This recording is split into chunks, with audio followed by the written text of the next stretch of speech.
Channel लेकर आ गई हूँ मैं इस सीरीज का 9th एपिसोड। लेकिन अगर आपने इससे पहले के एपिसोड्स नहीं देखे हैं तो लिंक डिस्क्रिप्शन में अवेलेबल है। एपिसोड स्टार्ट होता है, हमें सीन दिखाया जाता है कि यूमू हमारी टल्ली ज़ेन को लेकर घर जा रहा होता है, लेकिन ज़ेन की ऐसी नौटंकी और बदमाशियां देखकर उसे काफी ज्यादा क्यूट लगती है। वो उसके लिए पानी लेने जाता है क्योंकि वो बीच सड़क पर बैठ गई थी। लेकिन उतने में हमारी ज़ेन उठकर घर पहुँच जाती है, जहाँ क्या उसे संभाल लेती है। और जब यूमू वापस आकर देखता है कि क्या ने उसे संभाल लिया है तो वो वहाँ से चला जाता है। क्या जब ज़ेन को घर में लेकर आती है तो ज़ेन पागलों की तरह हरकतें कर रही होती है, जिसे देखकर क्या समझ जाती है कि उसका मूड अपसेट है। तो वो उससे पूछने लगती है, लेकिन ज़ेन उसे कुछ भी नहीं बताती। ज़ेन क्या उसे पूछती है कि मैंने तुम्हें कितना कॉल किया था, तुमने मेरा कॉल क्यों नहीं उठाया। इस सवाल से क्या परेशान हो जाती है क्योंकि वो तो बायाओ के साथ थी ना। कोशिश करती है कि वो ज़ेन को सब कुछ बता दे, लेकिन ज़ेन तो इतने नशे में होती है कि वो उसकी बातों को सुनती नहीं है, उसके कंधे पर ही सो जाती है। इस मॉर्निंग का सीन दिखाया जाता है जहाँ क्या ज़ेन का काफी ज्यादा ख्याल रख रही होती है। ज़ेन नींद से उठने के बाद कहती है कि मुझे काफी ज्यादा चक्कर आ रहे हैं और मुझे बिल्कुल अच्छा फील नहीं हो रहा है। क्या उसे बताती है अच्छा कैसे लगेगा, सारी रात वॉमिटिंग जो करी थी। अब एक काम करो, ऑफिस में जाना आराम करना। लेकिन ज़ेन को तो ऑफिस जाना था। साथ ही वो उसे पूछती है कि क्या कल रात को मैंने कोई अजीब हरकत की थी, क्योंकि मुझे कुछ भी याद नहीं है। ये सुनने के बाद तो क्या के पैरों तले जमीन खिसक जाती है कि उसे कुछ भी याद नहीं है, क्योंकि उसने तो सारी पोल पट्टी खोल दी थी ना रात को। ये देखकर वो थोड़ा सा घबरा जाती है। यहाँ ज़ेन नोटिस करती है कि क्या का ड्रेसिंग सेंस पूरी तरीके से चेंज हो गया, मतलब अब उसने पूरे ढके हुए कपड़े पहने हैं। तो जब वो इस बारे में क्या से पूछती है,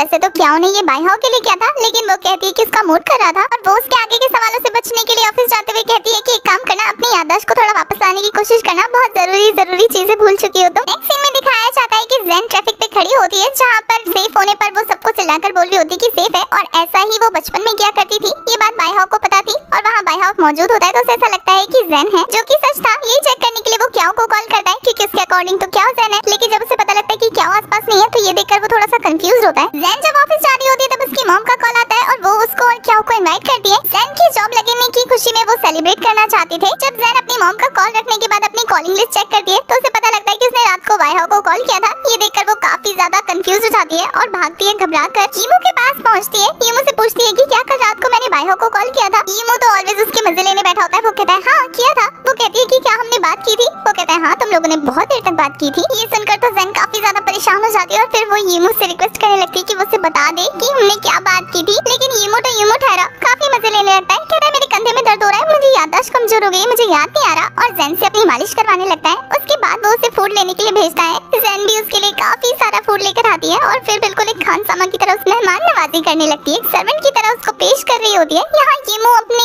इस पैम्परिंग के काफी ज्यादा मजे ले रहा होता है। ज़ेन तो बीच बीच में इतना इरिटेट हो जाती है कि उसे एक टपली बजा देती है, लेकिन फिर वो गुस्सा करने लगता है तो उसकी और ज्यादा केयर करने लगती है। तब यूमू उस पर तरस खाकर कहता है कि मुझे नहीं पता था कि तुम्हारे बीच और एसोसिएट डायरेक्टर के बीच ऐसा रिलेशनशिप है, तुमने तो उन्हें कितना कुछ बताया। ये सुनने के बाद तो ज़ेन को ऐसा लगता है कि उसने सारी पोल खोल दी और वो काफी ज्यादा घबराकर टेबल के नीचे छुप जाती है कि अब तो वो गई, अब तो वो नहीं बचेगी, अब तो उसकी सारी पोल पट्टी खुल चुकी है। लेकिन यूमू उसे शांत करते हुए कहता है कि तुम्हारे अंदर कितनी हिम्मत है, तुमने एसोसिएट एडिटर को इतना बुरा भला सुनाया। वो तो शुक्र मनाओ कि तुम ज्यादा कुछ बोल नहीं पाई, मैंने कॉल कट कर दिया, इसलिए बच गई। ये सुनने के बाद तो ज़ेन की सांसों में सांस आती है और वो टेबल से बाहर निकल के कहती है अच्छा मैंने उसे डांटा और कुछ नहीं कहा। ये तो बहुत मजे की बात है, वैसे भी उसने मुझे काफी परेशान किया है। फिर उन दोनों की मस्ती मजाक नोक-झोंक स्टार्ट हो जाती है। तभी वहाँ लेन आता है जो कि उनकी फूड को शेयर करने के लिए बोलता है। लेकिन यूमू तो इतना ज्यादा सिक्योर फील कर रहा होता है कि वो उसे कुछ भी छूने नहीं देता। लेकिन जब ज़ेन देती है तो वो ज़ेन पे भी चिल्लाने लगता है और फिर ज़ेन के बारे में कहता है कि ये लड़की कल दारू पीकर ऐसे हरकतें करी थी। तो उसका मुंह बंद करने के लिए ज़ेन उसको ठूस के खिलाने लगती है। बेचारे को सांस तक नहीं लेने देती, इतना ठूस देती है उसके मुंह में खाना।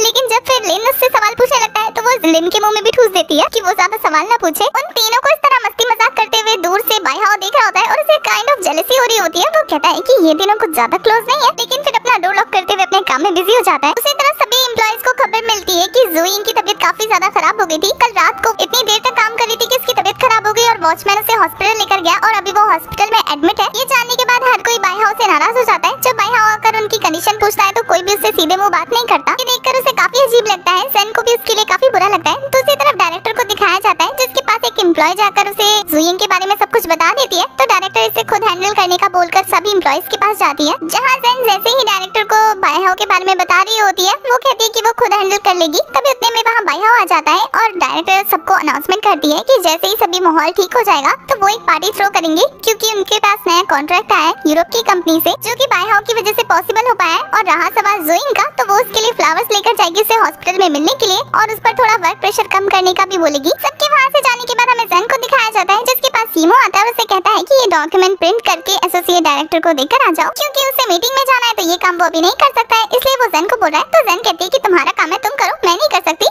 पे यूमू कहता है कि मैंने तुम्हें इतना बड़ा सच बताया तो तुम्हें हेल्प नहीं कर सकती। ये सुनकर वो कहती है कि मैं ही डांट खाऊं और मैं ही जाकर उसकी शक्ल देखूं, ये भी कोई बात है भला। एक सीन में वो पहुंच जाती है डॉक्यूमेंट्स लेकर बाइहाओ के पास। वो उसको डॉक्यूमेंट देते हुए कहती है कि ये यूमू ने सेंड किया है। साथ ही वो उसको सॉरी बोल रही होती है और पूछ रही होती है कि क्या कल रात को उसने कुछ सुना था, जिसपे बाइहाओ कहता है कि उसने कुछ नहीं सुना और जेन भी ऐसे ही प्रिटेंड करे जैसे कि कुछ भी नहीं हुआ है। तो ये देखकर जेन कहती है अच्छा एयरपोर्ट वाले मामले पे ठीक है, वो ऐसे बिहेव करेगी जैसे कुछ नहीं हुआ। ऑफिस से निकलते हुए वो काफी रिलैक्स फील कर रही होती है क्योंकि इस वजह से तो उसका पूरा दिन टॉर्चर जैसा फील हो रहा था उसे। बाइहाओ को दिखाया जाता है जो कि जेन को देखते हुए फ्लैशबैक से याद करता है कि जब जेन ने उसे कहा था कि उसने उसे 3 बार पूछा था लेकिन उसने कोई रिप्लाई नहीं दिया था, तब तो उसे ये झूठ लगा था। लेकिन आज रेस्टोरेंट में जब उसने अपनी कॉफी छोड़ दी थी और वो वेटर उसके पास कॉफी लेकर आया था तो उसने कहा था कि जब अपने काम में खो जाता है तो वो किसी की नहीं सुनता। इस बात से बाइहाओ को पता लग गया था कि जेन सच बोल रही थी और वो ही था जिसकी गलती थी। तो वो भी जेन को घूर रहा होता है। जेन जब देखती है कि वो उसे घूर रहा है तो वो शर्माने लगती है कि आखिर वो उसे घूर क्यों रहा है। ये देखकर बाइहाओ फटाफट से अपना डोर हाइड कर देता है। जब उसकी खिड़की बंद देखती है तो वो सोचती है कि वो क्यों इतना सोचे, वो भी अपने काम में बिजी रहेगी।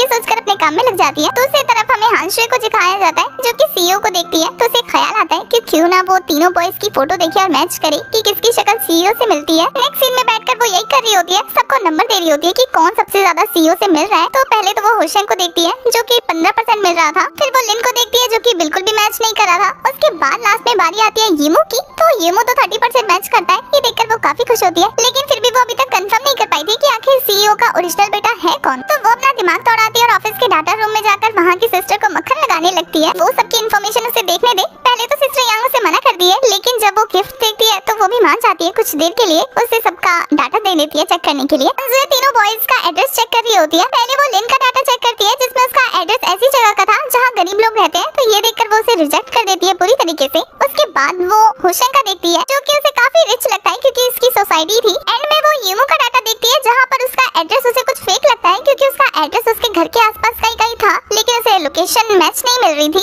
इसलिए उसे ऐसा लगता है कि यीमू ही सीईओ का बेटा है और वो अपनी आइडेंटिटी छुपा कर यहाँ रह रहा है। लेकिन वो फिर भी थोड़ी सी कंफ्यूज होती है क्योंकि वो एड्रेस के बेस पे तो ये पता नहीं लगा सकती थी ना कि आखिर सीईओ का असली बेटा कौन सा है। तो वो सोचती है क्यों ना उसकी जासूसी की जाए। लाइब्रेरी का सीन दिखाया जाता है जहाँ जेन काफी सारी बुक्स पढ़ने आती है, तो उसकी नजर बाइहाओ पे पड़ती है। तो वो सोचती है कि ये लंच टाइम पे भी यहाँ बैठकर पढ़ रहा होता है, तो ये खाता कब है, इसको एनर्जी कहाँ से मिलती है काम करने की। फिर वो सोचती है कि मैं उसकी क्यों फिक्र करूँ, बाहर में जाए जो भी मन वो करे। उसके बाद वो देखती है कि बाइहाओ उठ के जा रहा है, लेकिन उसका ध्यान रास्ते में नहीं है और वो शेल्फ से टकराने वाला है। तो वो उसके आगे बुक रख देती है और फिर उसको डांटना शुरू कर देती है कि कैसे देखकर चल रहे हो, अभी शेल्फ को कुछ हो जाता तो, ये टूट जाता तो सबको कितनी प्रॉब्लम होती ना, यहाँ कितना ज्यादा शोर होता। और जब बाइहाओ उसे ऐसे बकवास करते हुए देखता है तो उसे वो काफी क्यूट लगती है और वो उसे ऐसे देखकर मुस्कुराने लगता है। जेन उसे मुस्कुराते हुए देखती है तो वो कहती है मैं तुम्हारी फिक्र नहीं करी थी, मैं तो बुक शेल्फ की फिक्र करी थी, बाकी लोगों की फिक्र करी थी, उन्हें कैसा लगता। बाइहाओ देखता है कि वो चुप नहीं हो रही है तो वो अपने टैब से उसका मुंह बंद करता है और फिर कहता है कि मैं कुछ नहीं पूछ रहा हूँ, नॉर्मल रहो, रिलैक्स रहो। वो उसे वहाँ पे काफी नॉर्मली बात कर रहा होता है, मतलब बिना डांटे एक नॉर्मल पर्सन की तरह, एक फ्रेंड की तरह कहता है कि अगर कोई भी हेल्प चाहिए तो मुझसे पूछ लेना, कोई भी बुक चाहिए तो मेरा कार्ड बोरो कर लेना। जेन को उसकी इस हरकत की आदत नहीं होती है तो वो काफी नर्वस फील कर रही होती है, हाँ मैं जवाब दे रही होती है। जैसे ही बाइहाओ वहाँ से जाता है जेन सोचती है कि आज उसने कुछ खा लिया था क्या, कि सुबह से मुझे डांट नहीं रहा है, इतनी प्यारी प्यारी मीठी मीठी बातें कर कैसे रहा है आज। बाइहाओ भी लाइब्रेरी से निकलने के बाद जेन की बातें सोच रहा होता है और अपनी हरकत पे हंस रहा होता है, तभी उसे काम से बाहर जाना पड़ जाता है। दूसरी तरफ ऑफिस के लोगों को जैसे ही पता लगता है कि बाइहाओ आज नहीं आने वाला है दोपहर को, वो लोग फ्री है, तो वो सभी के सभी रिलैक्स करने का प्लान बना लेते हैं। लिन तो वहीं बिस्तर डालकर सो जाता है, बाकी सभी खाना खाने का प्लान बनाते हैं और खाना लाने के लिए जेन को बोल देते हैं। जेन तो अभी भी बाइहाओ के ख्यालों में खोई थी कि आखिर उसने लाइब्रेरी में किया तो किया क्या आज। दूसरी तरफ बाइहाओ और यीमू को दिखाया जाता है, यीमू गया होता है फेमस डायरेक्टर का इंटरव्यू लेने के लिए। दूसरी तरफ जेन को दिखाया जाता है जो कि सिस्टर जुइन के लिए एक गिफ्ट प्रिपेयर कर रही होती है जो कि फिजिकल क्लासेस होती है। यीमू उस डायरेक्टर के साथ अपनी इंटरव्यू खत्म करके वहाँ से फटाफट निकल जाता है। दूसरी तरफ जेन को दिखाया जाता है जो कि खाना बाय करके सबके लिए जा रही होती है कि रास्ते में उसे यीमू मिल जाता है और वो कहता है कि तुम दूसरों का काम क्यों करती हो, खुद कुछ खाया क्या, चलो मैं खिलाता हूँ। लेकिन जेन उसके साथ जाने से मना कर रही होती है, वो लोग वहीं पे लड़ाई स्टार्ट कर देते हैं। तो जेन वहाँ पर सामान खरीदना स्टार्ट कर देती है कि वो घर जाकर खाना बनाएगी और वो वहाँ पे भी काफी क्यूट हरकत कर रही होती है जो कि यीमू को काफी अच्छा लगता है। नेक्स्ट सीन में क्याओ को दिखाया जाता है जो कि जेन से पूछती है कि आज उसका ऑफिस में डे कैसा रहा, जिसमें जेन बताती है कि बाइहाओ ऑफिस में नहीं था तो सब लोग काफी ज्यादा रिलैक्स थे। ये जानकर क्याओ को थोड़ा सा बुरा लगता है क्योंकि